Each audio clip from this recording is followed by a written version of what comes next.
Hi everyone. Hope everyone had a good lunch and just hoping that we can have a good discussion. And I didn't wake up. So yeah, so I'll be focusing on. I think you've sat through a lot of interesting talks prior to this, focusing on what GenAI is, what are the various patterns, going through some examples of how to practically use it, say for developer productivity and so on. With this, I'm going to focus on the main question that most industries have is when to use GenAI, and then how to make those decisions of, like 2 years back, 2.5 years back is when sort of things started exploding a lot. LLM, like people used to struggle with, I used to struggle with explaining what NLP is, like it's a very part of ML, and then within NLP deals with text largely and blah blah, what is it, and now even my family folks who don't know anything about data science ask, hey, you are pre-training LLMs or fine-tuning them? So it's come to that. So from a world where people didn't even understand what NLP is, let alone what vision language models and everything is, to now, it's changed a lot. And in industry, a lot of questions that everybody, we as data scientists get is, hey, are you using GenAI for this problem or not? And how accurate it is, how are you even doing it, right? But what is the reality on the ground in industry? Just wanted to walk you through with some of my experience in the past, and then also open it up for discussion. So don't want it to be a talk as such, more open-ended discussion that we should have together. So it's probably like that existential crisis all of us face, right? So so this is what we'll focus on, like exactly. I'm not going to go into what GenAI is, you've already seen enough, you've already read enough, but to really place what is it intended to do and how are we then using it. That is the key takeaway, that I will be successful if we all go over it. And then sharing some examples from industry and a little bit of background. Have worked at Flipkart initially, LinkedIn and Earnin now. So just basically why I wanted to show is that like how in e-commerce, social media and finance, how to make such certain kind of decisions on when to use what. So usually at a high level, GenAI and architectures can be used in 3 different ways. Very, very high level, very broad, off-the-shelf models. I have something like a GPT, I have something like a ChatGPT, I have something whatever Claude, various types of models. Can I just use them off the shelf to do my task? I ask it a question, it gives me an answer. And can I deploy it, right? Fine-tune. I have a specific data set. Probably the off-the-shelf model is not able to understand the jargon. It's just learning English from a large variety of open data, but I have proprietary data. How do I make sure that it is tuned and works on my data? Third is, doesn't work at all. Even fine-tuning is not guaranteeing anything.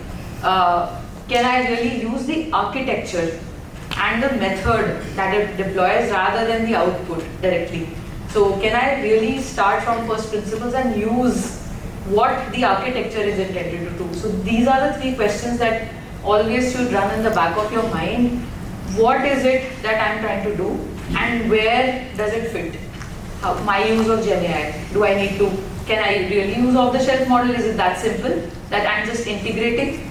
Do I need to fast follow with fine-tuning on top of my thing? And then do I generate data enough that I'm now able to pre-train end-to-end? And then another aspect of it is, do I just use GenAI as an end-to-end solution that is solving all my worries?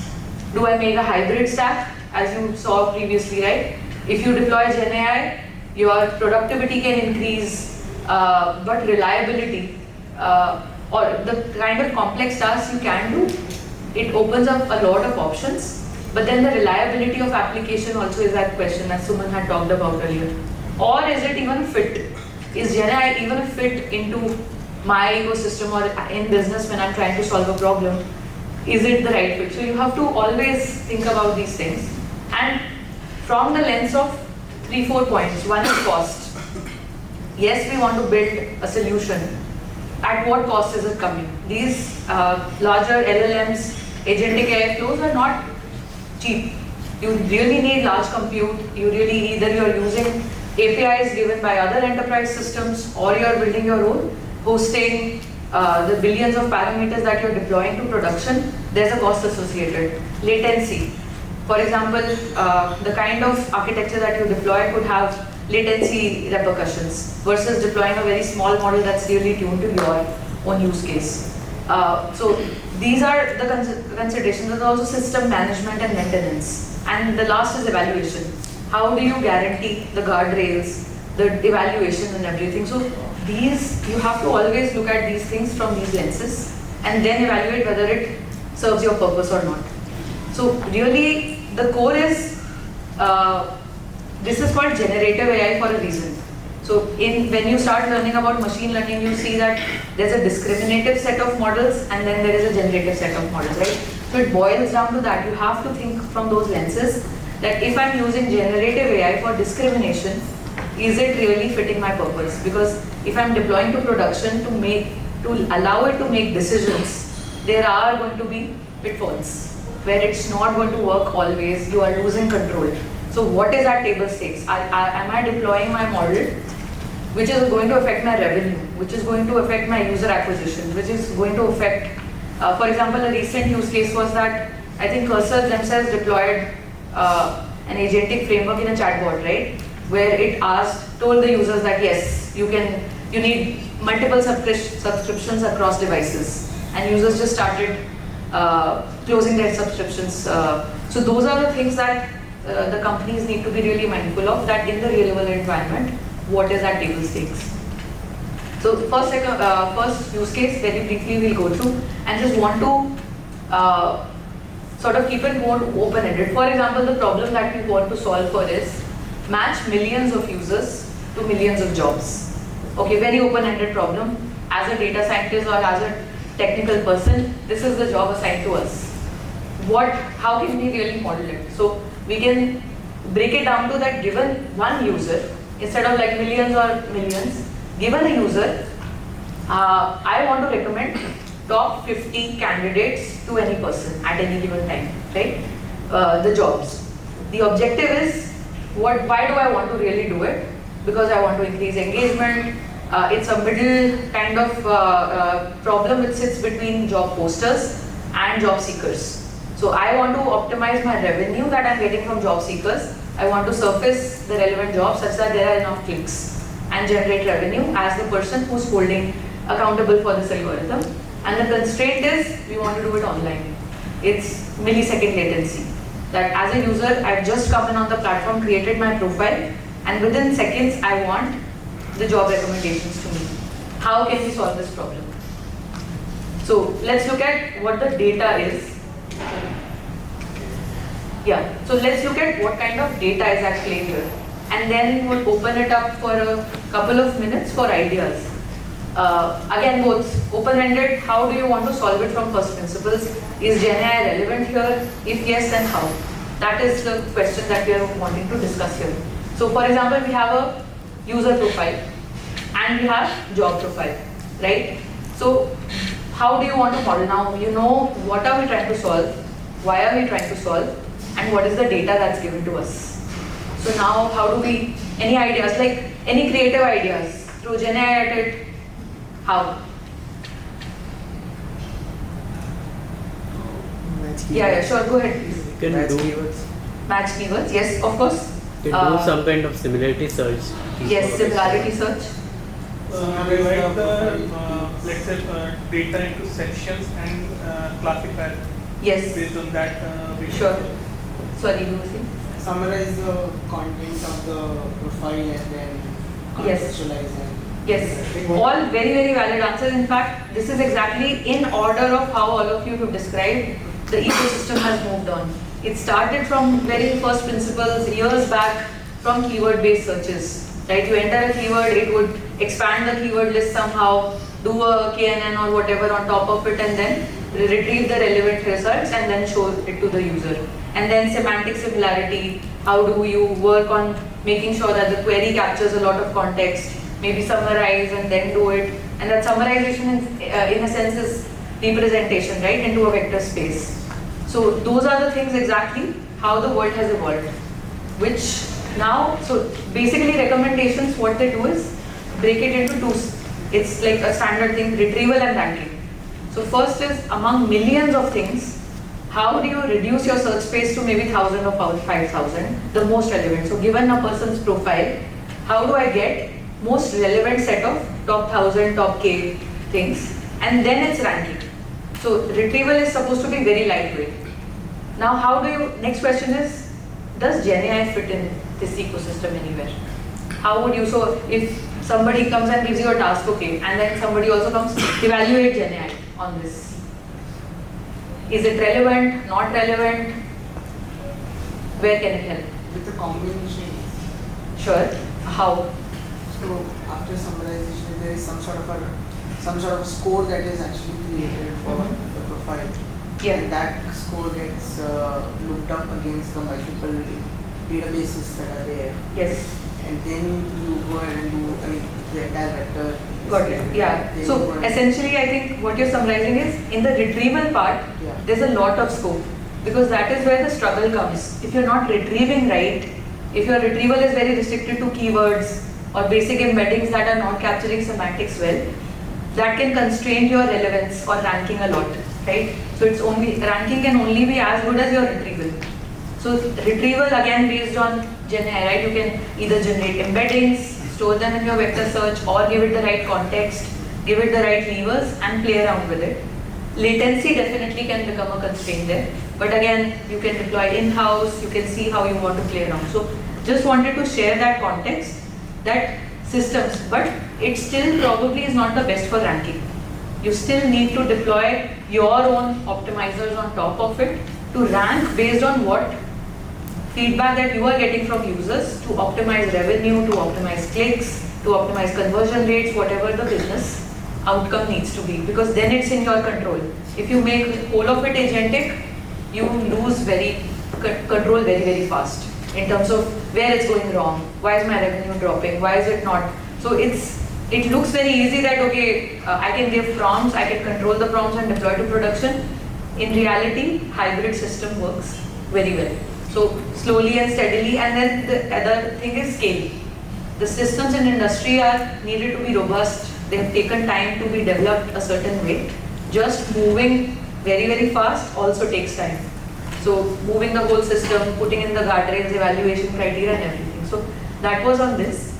Another angle which I want to connect towards the last is fairness and bias. So many times you lose control in terms of ensuring not just your business metrics and accuracy, also fairness. Because, for example, in simple things like jobs, if they mention male, female only, or other attributes, right, this nationality or that nationality, that's where you can not guarantee, you can prompt your way out of it, but still there's no guarantee that LLMs off the shelf, LLMs of even fine-tuned ones will enable fairness. So how do you put the right levers and guardrails into picture is also constrained. Second scenario, maybe let's go to finance domain. So let's see bank transactions, right? So for example, given that you have billions of bank transactions, you have millions of customers, daily they have n number of transactions in their account, and for last 2 years, you have all the transactions at your plate. Now, your task is basically given a transaction, if you want to detect how a person is earning in terms of what is their paycheck, which transaction is their paycheck. For example, if you want to come up with a credit score model, right, or employability model, given the past history of a person's transaction, we want to check which are their paychecks and who employs them automatically. Problem seems very similar, very simple, like straightforward, understandable, and it's a text problem. There's no other thing at play, no visual, no multimodal. How can we do it, right? So, for example, this is the problem. Again, opening up. For example, this is a kind of transaction. We want to determine this is a paycheck, and it's by Walmart. How can we do it? You can Any have ideas? a rule-based thing, right? Rule-based thing, not machine learning thing. Rule-based find might out work. the highest transaction and then do a text similarity. Probably Yeah. the transaction statement would be same. Yeah. So here you are assuming that this transaction will occur multiple times. On a similar day. Yes, on a And similar the day. value would be similar. Yeah, which makes the problem seemingly simple, but in essence, in actual data in the wild, it's not that. Because these strings change. This string is also not going to be constant always. Sometimes the entity changes or the pattern of the pay. If there's a holiday, which bank, across, when you scale it to millions of customers, thousands and 100,000 banks and different employers, this changes. So which are like, Walmart is probably an entity where you can know, okay, it's coming with a dash, but different banks will enter it differently. So No. you can start with rule-based, yes. I'll just check that the transaction string is same. I'll not Across. go into the So quantity. what the text is. I don't care.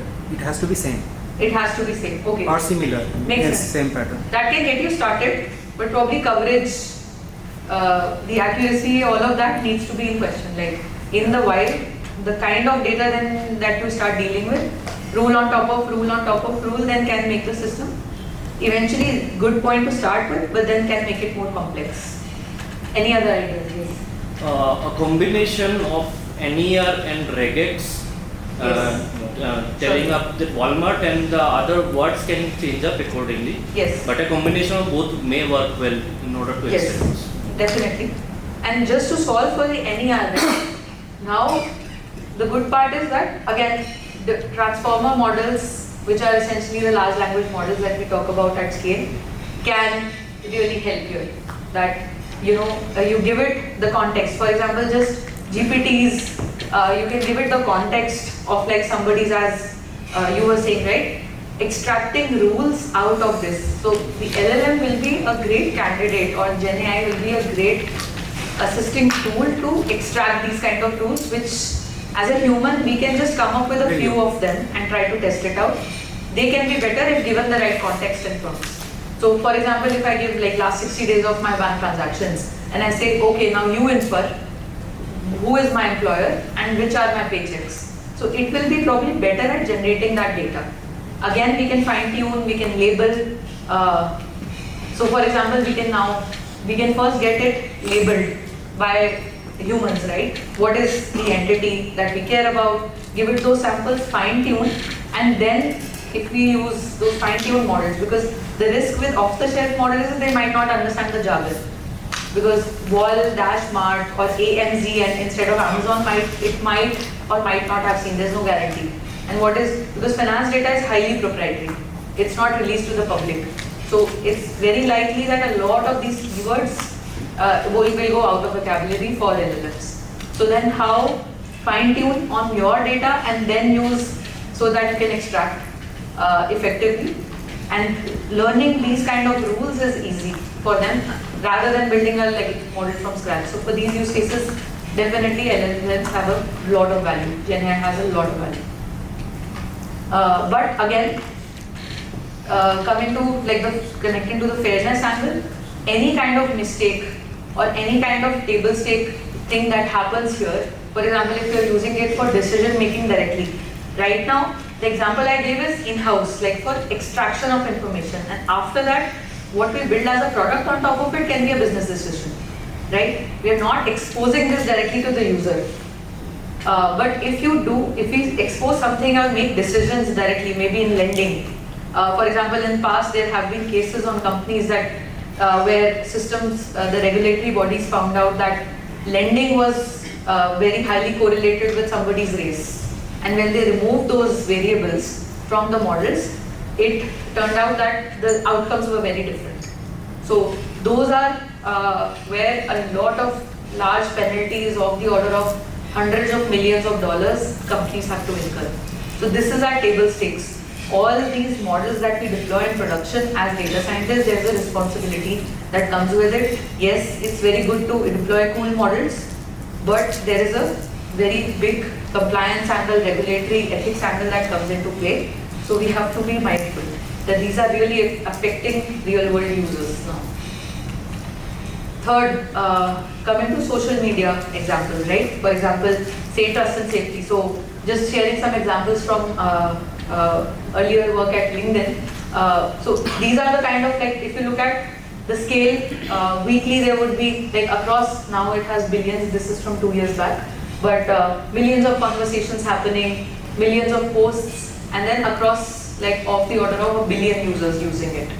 Now, a lot of content can be malicious, hate speech, inflammatory content, spammy content, trying to garner clicks, unnecessarily redirecting you to some other sites, phishing and so on, right? And then it evolves. So for example, Ukraine-Russia war came in, recent tragic incidents in India happening. A lot of these can trigger very, very polarized content within seconds, within few hours. And then how as a platform, there is a responsibility to maintain goodness, fairness and professionalism. That was the problem.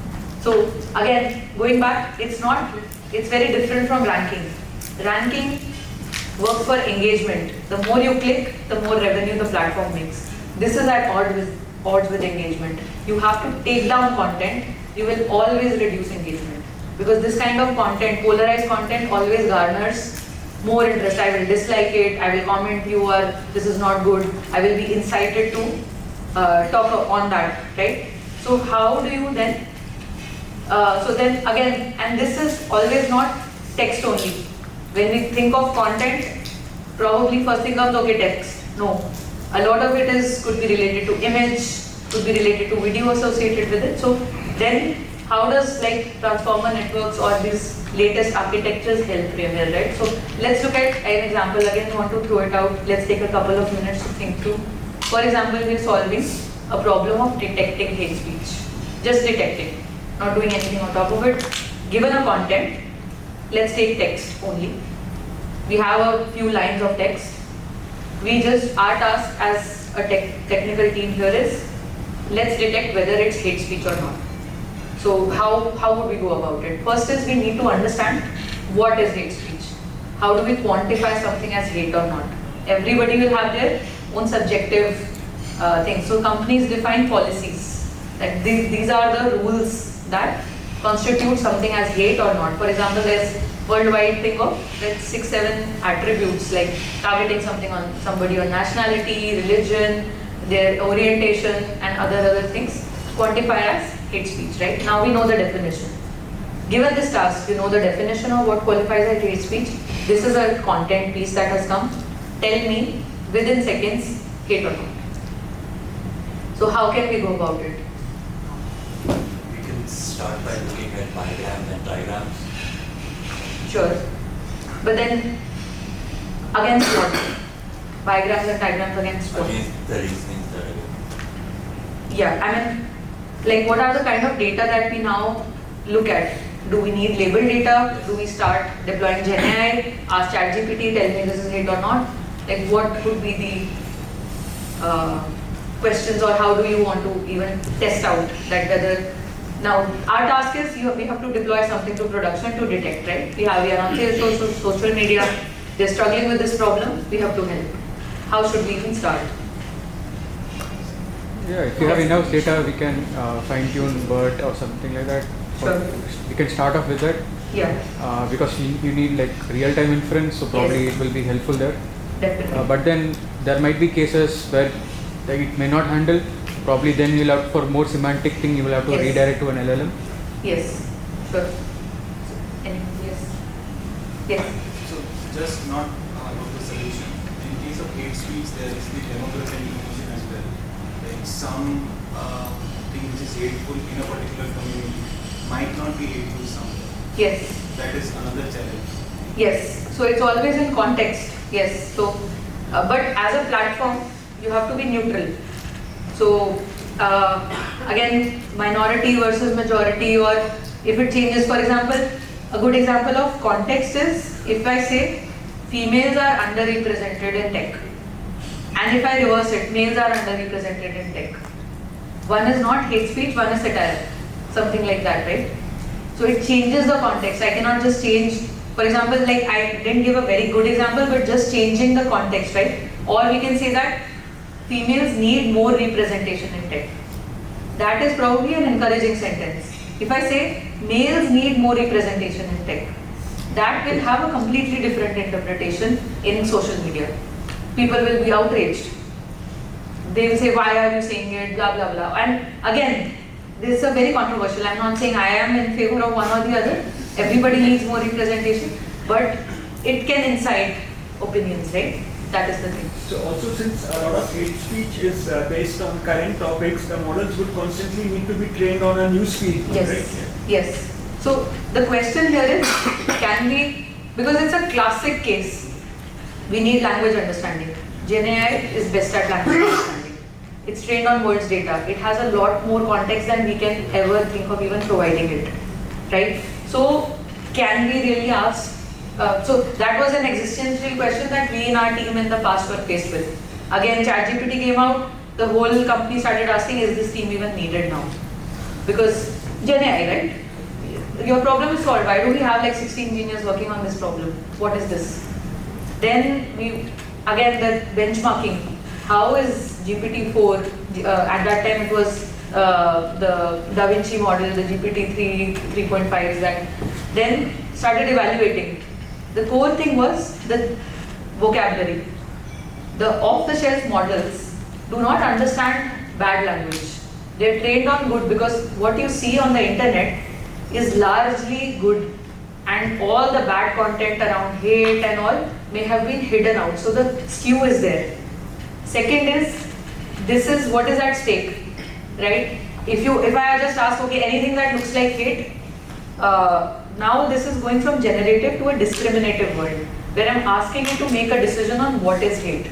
Even if I give it a definition, there are a lot of time nuances, which only experts can understand. Even we as normal people cannot understand unless we are exposed to what kind of different contents need to be treated, right? And then high severity, near real-time inference, policy nuances, cost of deploying, all of these become very, very real challenges at scale. So, so it's a combination, again hybrid. So the key takeaway is that GenAI is not the final bullet, silver bullet that can solve all problems. Secondly, but it is a very, very powerful tool that can help generate data, scale, and so help us sort of consider and create hybrid systems very, very effectively, still ensuring control. So basically how we try to do was that let's ask it the question. So problem comes, one is, or should we make a classifier? We collect a lot of data, get it labeled, but all the words data, whatever we collect, like 10,000 billion labeled, it will still not be able to get that right kind of coverage. So we have to have a middle ground. What is GenAI good at? Probably reasoning. Probably giving out why it could be hate, right? So can we extract things like that? What does it mention? What does the content mention? What is the content? How could it be hateful? And extract those things out of it and then create classifiers on top of it to make the decisions better, right?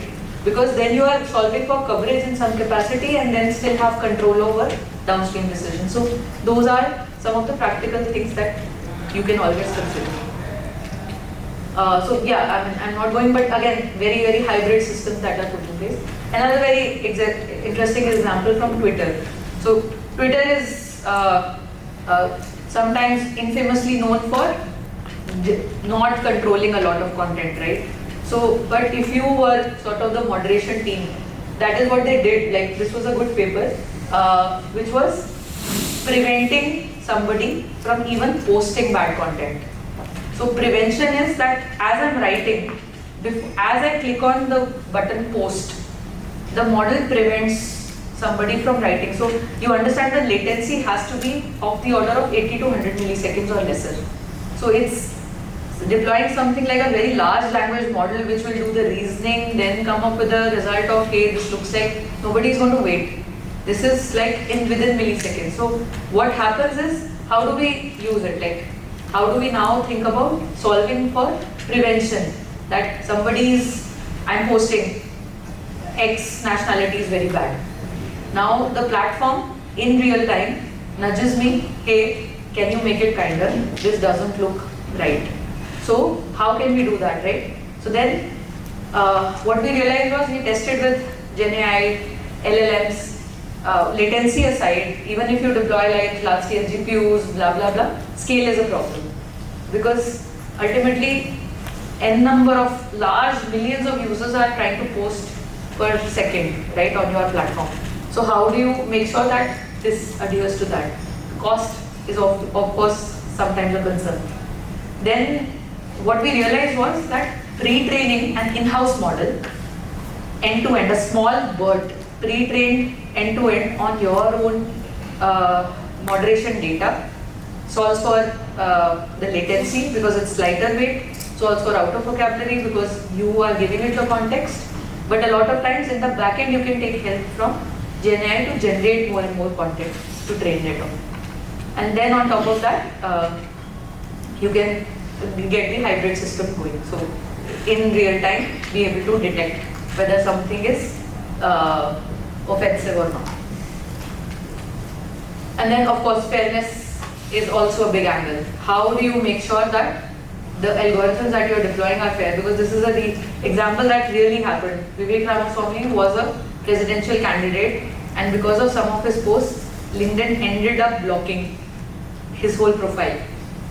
So it really, like, the kind of algorithms that are deployed to production can have real world effects and PR concerns for companies. So as data scientists, we really need to be mindful of what are the outcomes of our algorithms, or we cannot just mindlessly use GenAI or our own inbuilt.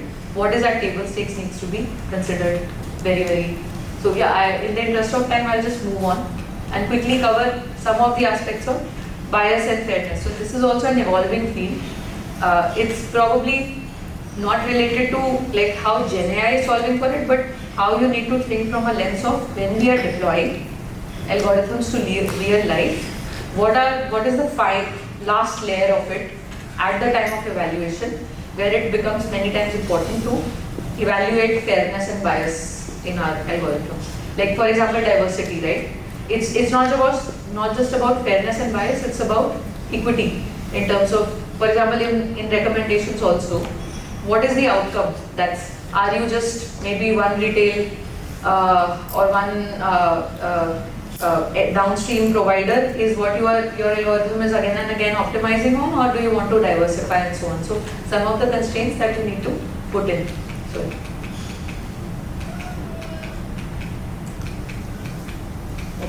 So basically, this is also very real in industry, trust, because companies are not just optimizing for user acquisition or business outcome like monetary outcomes, it's also longer term trust of a customer with that brand, right? So any kind of incident related to AI, if we mindlessly deploy GenAI which causes something, it's a breach of trust. That customer will now take a lot of time to get back to your platform. And then systemic bias, compliance is a huge thing for companies. Anything that comes under regulation, any kind of PII data that we end up giving needs to be considered very carefully. So yeah, so basically responsible AI is a larger field. Like, what is bias? Basically deviation of your system from the actual desired outcome. And then a lot of acts are there which put companies under regulation and compliance and fine companies very heavily if the things go haywire. And this is something that's not discussed openly. No company will be proud to say, hey, we have been fined. It's very, very curtailed, but companies then go very heavy on AI teams on why was this done? Can you explain it? What are the implications? Do you even realize, and so on. So what could be the sources of bias? Historical bias, representation, like the data itself may be very, very biased, right? That you're starting out with. And it's reality of data. It will always be skewed. And then measurement bias, you're not measuring right. Evaluation bias, learning bias. In the algorithm itself, the loss function is not defined properly, which is skewing towards some class mode. So, and what does a perfectly unbiased model look like? Any idea out of these three? Like a model that always predicts correctly, picks predictions randomly, makes mistakes equally? How? Any idea? Sorry. Not possible to do perfectly otherwise. But like in an ideal world, like what would be a ideal scenario? Third one. Third one because it's larger and has more complex terms. Your models have mapped to it. But yes, that's true. Whichever way you got to it, it is true. But yes, model that makes mistakes equally. So yes, nothing is perfect to your point, right? But are you putting some class at disadvantage as opposed to others? So you are introducing systemic bias. Could be due to data, modeling choices, or evaluation, anything. But nothing is perfect. Predictions randomly also will be equally incorrect for both, right? So be incorrect but equally incorrect. That is the thing, right? It's unbiased at least. So then there are two things. How do we first detect and then how do we mitigate, right? So detection is again, you have to do data auditing, understand your data. So GenAI in all is sort of leading us away from data. But as data scientists just want to instill, the power still lies in your data. What are you operating on? It's still a tool, GenAI, right? How does it operate? It's learned a lot from the larger thing. But your data, your business outcomes are still under your control. So always need to be closer to data. Second is algorithm. What am I deploying? How is the algorithm going to work? What are the outcomes? And outcome auditing. What is the impact? What is our table stakes? Am I doing it right? Am I evaluating it right? Is my outcome, the metrics that I have defined, just precision recall or actually holistic metrics? So there's a lot of work that has happened. Would really encourage all of you to read this paper, which was like fairness measures for ML. It lists down a lot of like simple formulations like demographic parity, checking for that in the last layer during evaluation, or checking for like is the model, for example, if these are like pretty standard now. Came years back, Sharp and Lime were like you train the Sharp and Lime on the outcome of your model and then try to predict the variable. So if it is able to predict, which means that there is something wrong with your model. So then simply another thing would be, hey, I'll just simply remove the protected attribute. I'll just simply remove the gender. I'll mask, right? We all know about like MLM, mask language modeling now. So does that work? I'll just mask everything. All nationalities, I'll make just like a placeholder nation. Does that work? Not, many times not, because to your point earlier, right, that there may be context associated. Sometimes presence of the word itself helps us in detecting bias or helps the model be more equitable, right? So those are, and it may be a feature of the model. For example, in e-commerce, right, I cannot not put gender as a feature. It needs to give me the right kind of products, right? Based on maybe in clothing, it needs that feature. So it is not just simply removing that attribute. So those are the things. So again, at various stages, we can deploy different methodologies.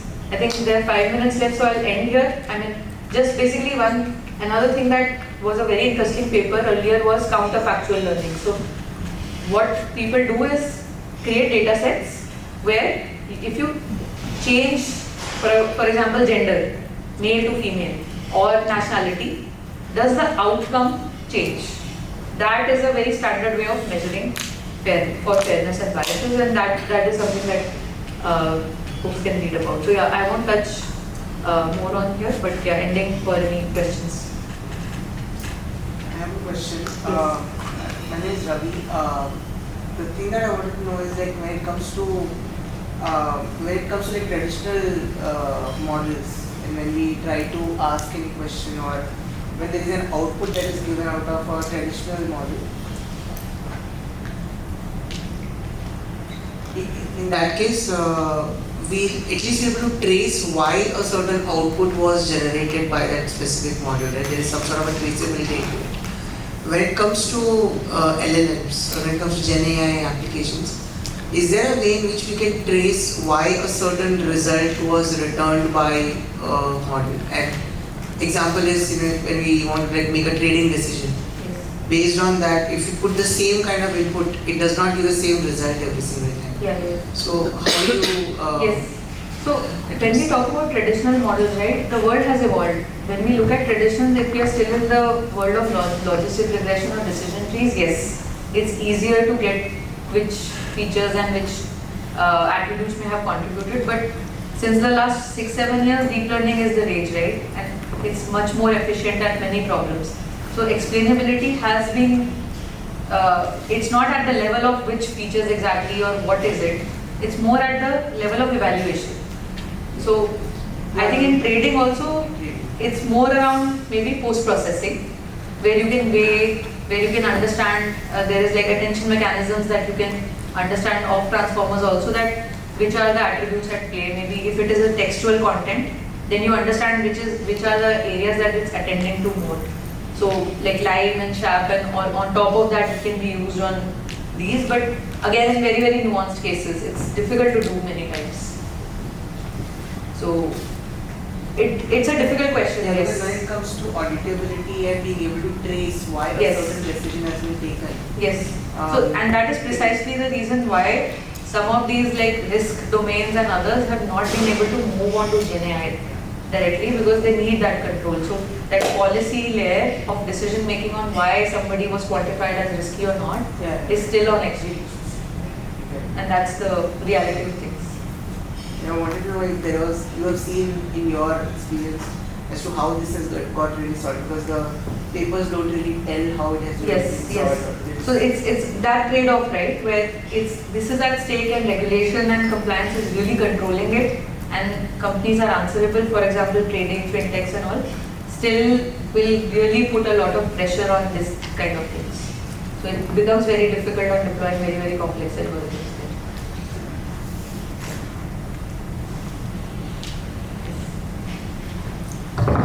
Yes, please.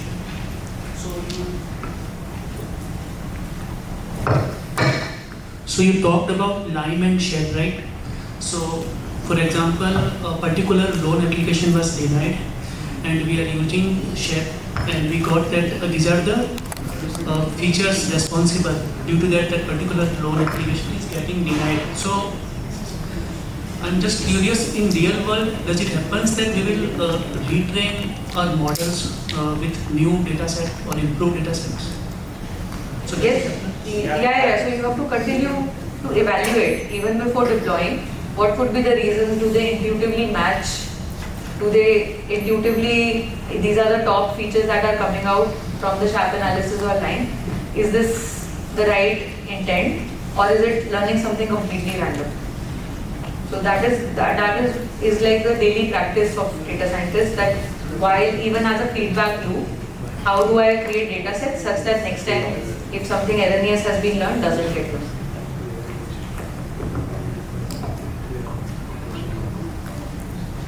Awesome. Thank you everyone.